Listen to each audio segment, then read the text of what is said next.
Hi students, நம்ம last கிளாஸில் ஜியாகிரஃபியில் 7th chapter பார்த்துட்ருக்கோம். ஸோ 7th சாப்டர் என்ன சாப்டர் அப்படின்னா exploring continents, Africa, Australia and Antarctica.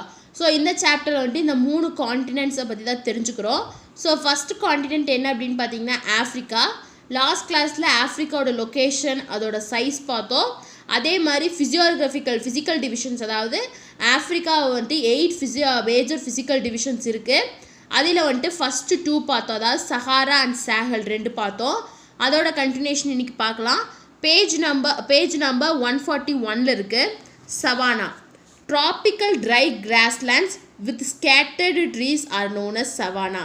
Savannah அப்படின்னா என்னென்னா ட்ராபிக்கல் கிராஸ்லேண்ட், அதாவது ட்ரை கிராஸ்லேண்டில் ட்ரீஸ் வந்துட்டு ஸ்கேட்டராக இருக்கும். அதைத்தான் நம்ம என்ன சொல்கிறோம் அப்படின்னா வந்துட்டு சவானா அப்படின்னு சொல்கிறோம். It is located near the equator and covers almost half of the area of Africa. So இந்த சவானா வந்துட்டு எங்கே இருக்குது அப்படின்னா ஈக்குவேட்டருக்கு பக்கத்தில் இருக்குது. இதுதான் வந்துட்டு இந்த ஆஃப்ரிக்கா ஏரியாவில் வந்துட்டு ஹாஃப் ஏரியாவை வந்துட்டு இது வந்துட்டு கவர் பண்ணியிருக்கு அப்படின்னு சொல்கிறாங்க. This grassland is found in the regions just north and south of the rainforest that lie along the equator. So இந்த கிராஸ்லேண்ட் வந்து எங்கே இருக்குது, எந்த ரீஜனில் இருக்குன்னா north and south of the rain forest, அதாவது ஈக்குவேட்டருக்கு பக்கத்தில் இருக்கக்கூடிய ரெயின் ஃபாரஸ்ட்டுக்கு நார்த் அண்ட் சவுத் ரீஜனில் வந்துட்டு இந்த கிராஸ்லேண்ட் வந்துட்டு இருக்குது அப்படிங்கிறாங்க. Trees are the main features of the landscape in some parts of the savanna while tall grass covers the other areas. So இங்கே வந்துட்டு இந்த லேண்ட்ஸ்கேப்பில் வந்துட்டு மெயின் ஃபியூச்சர் என்ன அப்படின்னு பார்த்தீங்கன்னா ட்ரீஸ் தான். சம் ஏரியாஸ், அதாவது சவானாவில் இருக்கக்கூடிய லேண்ட்ஸ்கேப்பில் சில பார்ட்ஸில் வந்துட்டு மெயின் ஃபியூச்சர்ஸ் என்னன்னு பார்த்தீங்கன்னா ட்ரீஸ் தான். ஸோ இதுதான் வந்துட்டு tall grass covers other areas. So இது இல்லாமல் அதர் ஏரியாஸை வந்துட்டு எது கவர் பண்ணியிருக்கான், டால் கிராஸ் வந்துட்டு கவர் பண்ணியிருக்குங்கிறாங்க. Animals of many species graze in the zone. So நிறையா அனிமல் ஸ்பீஷீஸ் வந்துட்டு இந்த ஜோனில் இருக்குது. The Serengeti plain is one of the largest plain in savanna. So சவானாவில் லார்ஜஸ்ட் பிளைன் எதுன்னு பார்த்தீங்கன்னா செரங்கிட்டி அப்படிங்கிறதான் வந்துட்டு ஒரு largest plain. This is called as open air zoo. So air zoo, அதாவது வந்துட்டு இதை வந்துட்டு என்னென்னு சொல்கிறோன்னா ஓப்பன் ஏர் ஜூ, அதாவது நிறையா அனிமல் ஸ்பீஷீஸ் வந்துட்டு இந்த ஜோனில் இருக்கிறனால இதை வந்துட்டு நம்ம ஓப்பன் ஏர் ஜூ அப்படின்னு சொல்கிறோம். ஸோ இதுதான் வந்துட்டு தேர்ட் ஃபிசிக்கல் டிவிஷன், அதாவது வந்துட்டு சவானா. ஃபோர்த்து பாருங்கள், the great rift valley and great lakes of Africa. A rift valley is a large crack in the earth surface formed by the shifting of tectonic plates. So rift valley அப்படிங்கிறது வந்துட்டு எர்த்தோட சர்ஃபேஸில் இருக்கக்கூடிய ஒரு large crack. இது எதனால் form ஆச்சுன்னா tectonic plates வந்துட்டு shift ஆனனால வந்துட்டு ஃபார்ம் ஆச்சு அப்படிங்கிறாங்க. One of the major geographical and geological futures of Africa is the great rift valley. So ஆஃப்ரிக்காவோட ஒரு மேஜர் ஜியோகிராஃபிக்கல் இல்லாட்டி ஜியாலஜிக்கல் ஃபியூச்சர் என்னன்னு பார்த்தீங்கன்னா இந்த கிரேட் ரிஃப்ட் வேலி தான். It stretches from northern Syria in east to central Mozambique in Africa for a distance of 6400 kilometers. So இது எங்கே எவ்வளோ தூரம் ஸ்ட்ரெச் ஆகுதுன்னா நார்த்தன் சீரியாவிலிருந்து, ஏஷியாவில் இருக்கக்கூடிய நார்த் சீரியாவிலிருந்து சென்ட்ரல் மொசாம்பிக்யூ, ஆஃப்ரிக்காவில் இருக்கக்கூடிய சென்ட்ரல் மொசாம்பிக்யூ வரைக்கும் ஸ்ட்ரெச் ஆகிருக்கு. எவ்வளோ ஏரியா வந்துட்டு இது கவர் பண்ணுது, எவ்வளோ டிஸ்டன்ஸை கவர் பண்ணுதுன்னா 6400 kilometers வந்துட்டு இது கவர் பண்ணியிருக்கு. It runs through the eastern Africa and contains many lakes. So இது எது வழியாக ரன் ஆகுதுன்னு பார்த்தீங்கன்னா ஈஸ்டர்ன் ஆஃப்ரிக்கா வழியாக ரன் ஆகுது. அங்கே வந்துட்டு நிறைய லேக்ஸ் வந்துட்டு இருக்குங்கிறாங்க. The African Great Lakes are a series of lakes found in the Rift Valley. So African great lakes அப்படிங்கிறது வந்துட்டு ஒரு சீரியஸ், அதாவது நிறையா லேக்ஸ் இருக்கும். எங்கே இருக்குன்னா ஃபவுண்ட் இன் ரிஃப்ட் வேலி அப்படிங்கிறாங்க. The water in the Great Lakes of Africa constitutes about 25% of the planet's unfrozen surface fresh water. So இந்த ஆஃப்ரிக்கா, அந்த கிரேட் லேக்ஸ் ஆஃப் ஆஃப்ரிக்காவில் இருக்கக்கூடிய கிரேட் லேக்ஸ் தான் வந்துட்டு 25%, அதாவது நம்மளோட பிளான்ட்டோட 25% அன்ஃப்ரோசன் சர்ஃபேஸ் ஃப்ரெஷ் வாட்டருக்கு வந்துட்டு கான்ட்ரிபியூட் பண்ணுது அப்படிங்கிறாங்க. There are 7 major lakes in this region. So இந்த ரீஜனில் வந்துட்டு 7 மேஜர் லேக்ஸ் வந்துட்டு இருக்குது. Lake Victoria of this region is the largest freshwater body in Africa and second largest in the world. So இந்த ரீஜியனில் இருக்கக்கூடிய லேக் விக்டோரியா அப்படிங்கிறத வந்துட்டு லார்ஜஸ்ட் ஃப்ரெஷ் வாட்டர் பாடி, ஆஃப்ரிக்காலேயே லார்ஜஸ்ட் ஃப்ரெஷ் வாட்டர் பாடி வந்துட்டு இந்த லேக் விக்டோரியா தான். ஸோ வேர்ல்டில் பார்த்தீங்கன்னா செகண்ட் லார்ஜஸ்ட் அப்படின்னு சொல்கிறாங்க. அதாவது எதுக்கு அப்புறம்னா லேக் சுப்பீரியர், யூஎஸ்ஏல இருக்கக்கூடிய லேக் சுப்பீரியருக்கு அடுத்தபடியாக இந்த லேக் விக்டோரியா வந்துட்டு இருக்குது அப்படிங்கிறாங்க. It is the source for the river Nile. So Nile river எல்லாத்துக்கும் தெரிஞ்சிருக்கும். அந்த நைல் ரிவருக்கு சோர்ஸ் எது அப்படின்னு பார்த்தீங்கன்னா இந்த லேக் விக்டோரியா தான். த அதர் லேக் இன் த வேலி is தங்னிகா which is the longest and deepest freshwater lake in the world. So இந்த வேலியில் இருக்கக்கூடிய அதர் லேக் என்ன அப்படின்னு பார்த்தீங்கன்னா தங்கனிகா அப்படிங்கிறது ஒரு லேக்கு. இதுதான் வந்துட்டு வேர்ல்ட் லெவலில் ரொம்ப longest and deepest fresh water lake அப்படின்னு சொல்கிறாங்க. Lake Albert, Lake Edward, Lake Kivu, Lake Malawi and Lake Turkana are the other important lakes in Africa. So இது இல்லாமல் ஆஃப்ரிக்காவில் இருக்கக்கூடிய இம்பார்ட்டண்ட் லேக்ஸ் என்னென்னு பார்த்தீங்கன்னா Lake Albert, Lake Edward, Lake Kivu, Lake Malawi and Lake Turkana அப்படிங்கிறது வந்துட்டு இது இல்லாமல் இருக்கக்கூடிய இம்பார்ட்டண்ட் லேக்ஸ். ஸோ வந்துட்டு great rift of valley and great lakes of Africa தான் வந்துட்டு 4th ஃபிசிக்கல் டிவிஷன். ஸோ இந்த கிரேட் ரிஃப்ட் வேலி அப்படிங்கிறது வந்துட்டு எர்த்தில் இருக்கக்கூடிய லார்ஜ் கிராக்கு. எதனால் வந்துட்டு ஃபார்ம் ஆச்சு அப்படின்னா டெக்டானிக் பிளேட்ஸ் வந்துட்டு ஷிஃப்ட் ஆனனால ஃபார்ம் ஆச்சுன்னு சொல்கிறாங்க. ஸோ இந்த ஆஃப்ரிக்காவோட major geographical and geological future தான் வந்துட்டு இந்த கிரேட் ரிஃப்ட் வேலின்னு சொல்கிறாங்க. இது எவ்வளோ தூரம் எங்கேருந்து ஸ்ட்ரெச் ஆகுதுன்னா நார்த் ஏஷியாவில் இருக்கக்கூடிய நார்த்தன் சீரியாவிலிருந்து ஆஃப்ரிக்காவில் இருக்கக்கூடிய சென்ட்ரல் மொசாம்பிக்யூ வரைக்கும் இது வந்துட்டு ஸ்ட்ரெச் ஆகிருக்கு. இது எவ்வளோ டிஸ்டன்ஸை கவர் பண்ணுதுன்னா 6400 கிலோமீட்டர்ஸை வந்துட்டு கவர் பண்ணியிருக்குன்னு சொல்கிறாங்க. ஸோ இந்த ஆஃப்ரிக்கன் கிரேட் லேக்ஸுங்கிறது வந்துட்டு ஒரு சீரீஸ், அதாவது லேக்ஸ் நிறையா இருக்கும். ஸோ இந்த லேக்ஸ், அதாவது இந்த லேக்ஸ் தான் வந்துட்டு 25% நம்ம பிளானெட்டில் இருக்கக்கூடிய ஃப்ரெஷ் வாட்டர் சோர்ஸுக்கு 25% வந்துட்டு இது கான்ட்ரிபியூட் பண்ணுதுங்கிறாங்க. ஸோ இந்த ரீஜனில் வந்துட்டு 7 மேஜர் லேக்ஸ் வந்துட்டு இருக்குது. ஸோ லேக் விக்டோரியா, இந்த ரீஜனில் இருக்கக்கூடிய லேக் விக்டோரியா தான் வந்துட்டு லார்ஜஸ்ட் ஃப்ரெஷ் வாட்டர் பாடி, ஆஃப்ரிக்காலேயே வந்துட்டு லார்ஜஸ்ட் ஃப்ரெஷ் வாட்டர் பாடி. ஸோ செகண்ட் லார்ஜஸ்ட், வேர்ல்டு லெவலில் செகண்ட் லார்ஜஸ்ட். லேக் சுப்பீரியருக்கு அடுத்தது, யூஎஸ்ஏல இருக்கக்கூடிய லேக் சுப்பீரியருக்கு அடுத்தது இந்த லேக் விக்டோரியா தான் வந்துட்டு லார்ஜஸ்ட் வாட்டர் பாடின்னு சொல்கிறாங்க. ஸோ இந்த நம்ம நைல் ரிவருக்கு சோர்ஸ் எதுன்னு பார்த்தீங்கன்னா இந்த லேக் விக்டோரியா தான். ஸோ இது இல்லாமல், இந்த லேக் இல்லாமல் வந்துட்டு என்ன லேக் இருக்குன்னா தங்கனிகா அப்படிங்கிற ஒரு லேக் இருக்குது. இதுதான் வந்துட்டு ரொம்ப longest and deepest fresh water lake, வேர்ல்ட்லேயே வந்துட்டு longest and deepest fresh water லேக்குன்னு சொல்கிறாங்க.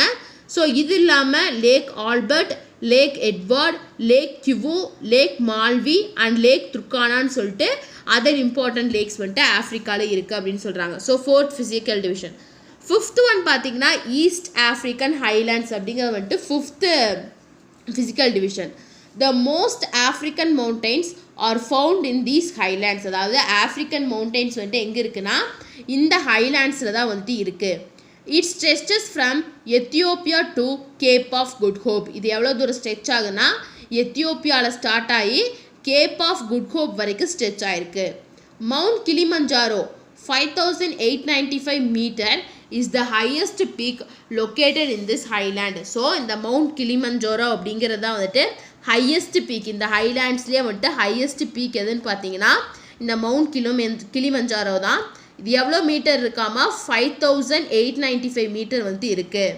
Mount Kenya, Mount Ruwenzori are the major mountains located in this island. So இந்த ஐலாண்ட் வந்துட்டு இது இல்லாமல் மேஜர் மவுண்டெயின்ஸ் 2 இருக்குது. என்னென்னா Mount Kenya and Mount Ruwenzori அப்படிங்கிறது வந்துட்டு 2 மேஜர் மவுண்டெயின்ஸ் வந்துட்டு இந்த ஏரியாவில் இருக்குங்கிறாங்க.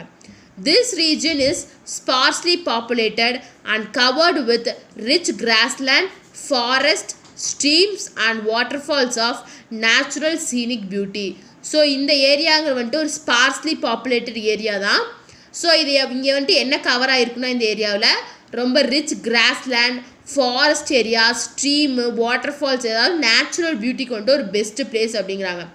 It enjoys misty mornings and fresh mountain breezes which attract large number of tourists from other parts of the world. So இங்கே எப்படி இருக்குன்னா மார்னிங் வந்துட்டு நல்ல மிஸ்டி, அப்படியே பனிமூட்டமாக இருக்கும். அதே மாதிரி ஃப்ரெஷ் மவுண்டைன் பீன்ஸ், அதாவது வந்துட்டு மழைக்காற்று, நல்ல இயற்கையான மழைக்காற்று வந்துட்டு அடிக்கும். ஸோ இதனால் வந்துட்டு டூரிஸ்ட் ஆல் ஓவர் த வேர்ல்டில் வந்துட்டு டூரிஸ்ட் வந்து இந்த பிளேஸில் இந்த பிளேஸ்க்கு வந்துட்டு அட்ராக்ட் ஆகுறாங்க அப்படின்னு சொல்கிறாங்க. ஸோ ஃபிஃப்த்து ஃபிசிக்கல் டிவிஷன் தான் வந்துட்டு ஈஸ்ட் ஆஃப்ரிக்கன் ஹைலேண்ட்ஸ். ஸோ இந்த ஈஸ்ட் ஆஃப்ரிக்கன் ஹைலேண்ட் வந்து எங்கேருந்து ஸ்ட்ரெச் ஆகுனா எத்தியோப்பியாவில் ஸ்டார்ட் ஆகி கேப் ஆஃப் குட் ஹோப் வரைக்கும் ஸ்ட்ரெச் ஆகிருக்கு. இந்த ரீஜனில் இருக்கக்கூடிய மவுண்ட் கிளிமஞ்சாரோ தான் வந்துட்டு ஹையஸ்ட் பீக்கு. இது இல்லாமல் 2 இருக்குது, மவுண்ட் கெனியா அண்ட் மவுண்ட் ருவன்சோரின்னு சொல்லிட்டு 2 இருக்குது. ஸோ வந்துட்டு இந்த ரீஜன் வந்துட்டு ஸ்பேர்ஸ்லி பாப்புலேட்டட் தான். ஸோ இந்த ரீஜனில் எப்படி இருக்குன்னா மார்னிங் ரொம்ப மிஸ்டியாக இருக்கும், அதாவது பரிமூட்டமாக இருக்கும். அதே மாதிரி ஃப்ரெஷ் மவுண்டைன் ப்ரீஸ் இருக்கும். ஸோ இந்த 2 நாள் தான் வந்துட்டு ஆல் ஓவர் த வேர்ல்டில் இருக்கக்கூடிய பீப்புள் வந்துட்டு இந்த இடத்துக்கு டூரிஸ்ட்டாக வந்துட்டு அட்ராக்ட் ஆகி வராங்க அப்படின்னு சொல்கிறாங்க. நெக்ஸ்ட்டு பாருங்கள், Swahili coast. Swahili coast is located along the shores of East Africa. So East ஆஃப்ரிக்காவில் இருக்கக்கூடிய ஷோர்ஸ் பக்கத்தில் இருக்கக்கூடிய ஒரு ரீஜன் தான் வந்துட்டு சவஹிலி அப்படிங்கிறது. It stretches about 1016 kilometers along the Indian Ocean from Somalia to Mozambique. So இது வந்துட்டு எவ்வளோ தூரம் ஸ்ட்ரெச் ஆகுது அப்படின்னா 1016 kilometers ஸ்ட்ரெச் ஆகிருக்கு. எங்கே இருந்துன்னா இந்தியன் ஓஷன்லேருந்து Indian ocean from Somalia to மொசம்பிக்கோ. It was a region where the Africans and Arabs mixed to create a unique culture referred to as Swahili culture. People of this coast are also called Swahili. So வந்துட்டு இந்த ரீஜனில் தான் ஆஃப்ரிக்கன்ஸும் அரப்ஸும் mix ஆகி ஒரு unique கல்ச்சரை வந்துட்டு create பண்ணியிருக்காங்க. அந்த கல்ச்சர் பேர் தான் என்னன்னு பார்த்தீங்கன்னா ஸ்வாஹிலி கல்ச்சர் அப்படிங்கிறது. ஸோ அந்த அந்த ஸ்வாலி கல்ச்சர் இருக்கக்கூடிய பீப்புள்ஸை என்ன சொல்லுவோம்னா ஸ்வாஹிலி அப்படின்னு நம்ம சொல்லுவோங்கிறாங்க. ஸோ ஸ்வாலி கோஸ்ட் அப்படிங்கிறது வந்துட்டு ஈஸ்ட் ஆஃப்ரிக்காவோட ஷோர்ஸில் வந்துட்டு லொக்கேட் ஆகிருக்கு. இது எவ்வளோ ஸ்ட்ரெச் ஆகுதுன்னா 1016 kilometers ஸ்ட்ரெச் ஆகிருக்கு. அதில் எங்கே இருந்துன்னா இந்தியன் ஓஷன், அதாவது சொமாலியாவிலேருந்து மொசம்பிக்யூ வரைக்கும் ஸ்ட்ரெச் ஆகிருக்கு. இந்த ரீஜனில் தான் வந்துட்டு ஆஃப்ரிக்கன்ஸும் அரப்ஸும் மிக்ஸ் ஆகி ஒரு யூனிக் கல்ச்சர் வந்துட்டு க்ரியேட் பண்ணியிருக்காங்க. அந்த கல்ச்சரை தான் நம்ம என்ன சொல்கிறோன்னா ஸ்வாஹிலி கல்ச்சர் அப்படின்னு சொல்கிறோம். ஸோ அந்த கல்ச்சரில் இருக்கக்கூடிய பீப்புளை தான் வந்துட்டு நம்ம ஸ்வாஹிலி அப்படின்னு நம்ம சொல்கிறோம். இதான் வந்துட்டு 6th ஃபிசிக்கல் டிவிஷன். 7th பாருங்கள், the Hong Kong basin and Zaire basin. Hong Kong basin lies on both sides of the equator in the West Central Asia. So Hong Kong basin அப்படிங்கிறது வந்துட்டு போத் சைட்ஸ், அதாவது வந்துட்டு ஈக்குவேட்டரில் வந்துட்டு போத் சைட்ஸில் வந்துட்டு இது வந்துட்டு எக்ஸ்டெண்ட் ஆகுது சென்ட்ரல் ஆஃப்ரிக்காவில். It comprises of an area of more than 3.4 million square kilometers and covered with dense evergreen forest. So இதில் வந்துட்டு எவ்வளோ ஏரியா வந்துட்டு வருதுன்னா மோர் தென் 3.4 million square kilometer வந்துட்டு கவர் பண்ணியிருக்கு. மோஸ்ட்டாக வந்துட்டு இது எதனால் கவர் ஆகிடுக்குன்னா டென்ஸ் எவர்கிரீன் ஃபாரஸ்ட்னால கவர் ஆகிருக்கு. It provides food, shelter, medicine, water and materials for over 7.5 million people. So இங்கிருந்து தான் வந்துட்டு என்ன இருக்குன்னா வந்துட்டு இட் ப்ரொவைட்ஸ் நமக்கு ஃபுட்டை கொடுக்குது, shelter, medicine, water and materials, அதாவது 7.5 million பீப்புள்ஸுக்கு இது எல்லாத்தையுமே வந்துட்டு ப்ரொவைட் பண்ணுது அப்படிங்கிறாங்க. It is the world's second largest river basin next to Amazon. So அமேசானுக்கு அப்புறம் வேர்ல்டே வந்துட்டு செகண்ட் லார்ஜஸ்ட் ரிவர் பேசின் எது அப்படின்னு பார்த்தீங்கன்னா இந்த ஹாங்காங் பேசின் தான் அப்படின்னு சொல்கிறாங்க. ஸோ ஹாங்காங் பேசின்ங்கிறது வந்துட்டு ஈக்குவேட்டரோட போத் சைட்ஸ்லேயும் வந்து இருக்குது. எங்கே இருக்குன்னா சென்ட்ரல் ஆஃப்ரிக்காவில் இருக்குது, வெஸ்ட் சென்ட்ரல் ஆஃப்ரிக்காவில் இருக்குது. இது வந்துட்டு எவ்வளோ ஏரியாவுக்கு இருக்குன்னா 3.4 million square kilometersக்கு இருக்குது. இது எதனால் கவர் ஆகிருக்குன்னு பார்த்தீங்கன்னா டென்ஸ் எவர்கிரீன் ஃபாரஸ்ட்னால கவர் ஆகிருக்கு. இதுதான் வந்துட்டு 7.5 million பீப்புளுக்கு ஃபுட், ஷெல்டர், மெடிசன், மெட்டீரியல் எல்லாத்தையுமே வந்துட்டு ப்ரொவைட் பண்ணுதுன்னு சொல்கிறாங்க. அமேசானுக்கு அப்புறம் செகண்ட் லார்ஜஸ்ட் ரிவர் பேசின் எதுன்னு கேட்டிங்கன்னா இந்த ஹாங்காங் பேசின் தான். நெக்ஸ்ட்டு பாருங்கள் சதர்ன் ஆஃப்ரிக்கா, அதாவது 8th ஃபிசிக்கல் டிவிஷன் தான் வந்துட்டு southern Africa. Most part of the southern Africa is a plateau region. So southern ஆஃப்ரிக்காவில் வந்துட்டு மோஸ்ட் பார்ட் மோஸ்ட்டாக எது இருக்குன்னா பிளாட்டியூ ரீஜன் தான் இருக்கும். Drakensberg mountain is found in the eastern portion of the escarpment. அதாவது டார்கன்ஸ்பர்க் மவுண்டைன் அப்படிங்கிறது வந்துட்டு ஈஸ்ட் போர்ஷன், அதாவது எஸ்கார்மெண்ட்டுக்கு ஈஸ்ட் போர்ஷனில் இருக்குது. It extends from north east to north west for 1125 kilometers. So இது எவ்வளோ தூரம் எக்ஸ்டெண்ட் ஆகுது? நார்த் ஈஸ்ட்லேருந்து சவுத் வெஸ்ட் வரைக்கும் 1125 கிலோமீட்டர் வரைக்கும் எக்ஸ்டெண்ட் ஆயிருக்கு. Its highest peak is Thabana Ntlenyana. So இங்கே இருக்கக்கூடிய ஹையஸ்ட் பீக்கு தான் வந்துட்டு தபானா நிட்லியானாங்கிறது. இது எவ்வளோ மீட்டர் இருக்குதுன்னு பார்த்தீங்கன்னா 3482 மீட்டர் வந்து இருக்குது. This region covered with grasslands known as veld. So இந்த ரீஜன் வந்து கிராஸ்லேண்ட்ஸால் கவர் ஆகிருக்கு. அதைத்தான் நம்ம என்னென்னு சொல்கிறோம்னா வெல்ட் அப்படின்னு சொல்கிறோம். Kalahari desert lies in the south and Namib desert is along with the southwest shore of Africa. So Kalahari டெசர்ட்டுங்கிற வந்துட்டு ஆஃப்ரிக்காவோட சவுத் சைடில் இருக்குது. அதே மாதிரி நாம்பிப் டெசர்ட்டுங்கிற வந்துட்டு சவுத் வெஸ்ட் ஷோரில் வந்துட்டு இருக்குங்கிறாங்க. Kalahari desert in this region is not actually a desert but a bushy scrubland situated between the Orange and Zambezi rivers. So இங்கே இருக்கக்கூடிய அந்த கலஹாரி டெசர்ட்டுங்கிற வந்துட்டு ஒரு டெசர்ட், ஆக்சுவலாக ஒரு டெசர்ட்டே இல்லை. இது வந்துட்டு புஷி ஸ்க்ரப்லேண்ட், அதாவது ரொம்ப ஸ்க்ரப்லேண்ட்ஸ் வந்துட்டு அதிகமாக இருக்கும். எதுக்கு நடுவில் இருக்குன்னா ஆரஞ்ச் அண்ட் ஜாம்பி ரிவர்ஸ், இந்த 2 ரிவர்ஸுக்கு நடுவில் இருக்குதுன்னு சொல்கிறாங்க. ஸோ இதான் வந்துட்டு 8th ஃபிசிக்கல் டிவிஷன். ஸோ நம்ம கிளாஸை வந்துட்டு இதோட ஸ்டாப் பண்ணலாம். நெக்ஸ்ட் கிளாஸில் வந்துட்டு இந்த ஆஃப்ரிக்காவில் இருக்கக்கூடிய ரிவர்ஸு, அங்கே கிளைமேட் எப்படி இருக்கும், பாப்புலேஷன், அங்கே இருக்கக்கூடிய மினரல்ஸ் எல்லாம் நெக்ஸ்ட் கிளாஸில் பார்க்கலாம். ஸோ இன்றைக்கி கிளாஸில் நம்ம என்ன பார்த்துருக்கோன்னா லாஸ்ட் கிளாஸில் ஸ்டாப் பண்ண அந்த ஃபிசிக்கல் டிவிஷன், ஆஃப்ரிக்காவோட ஃபிசிக்கல் டிவிஷன் 2 தான் பார்த்தோம். ஸோ பேலன்ஸ் இருக்கக்கூடிய 6 ஃபிசிக்கல் டிவிஷன்ஸும் இந்த கிளாஸில் பார்த்துருக்கோம். இந்த ஃபிசிக்கல் டிவிஷன்ஸ் ஆஃப் ஆஃப்ரிக்காவில் ஏதாச்சும் டவுட் இருந்தால் கமெண்ட் பண்ணுங்கள். இந்த வீடியோ கிளாஸ் பிடிச்சிருந்தா லைக் பண்ணுங்கள், ஷேர் பண்ணுங்கள், சப்ஸ்கிரைப் பண்ணுங்கள். தேங்க்யூ.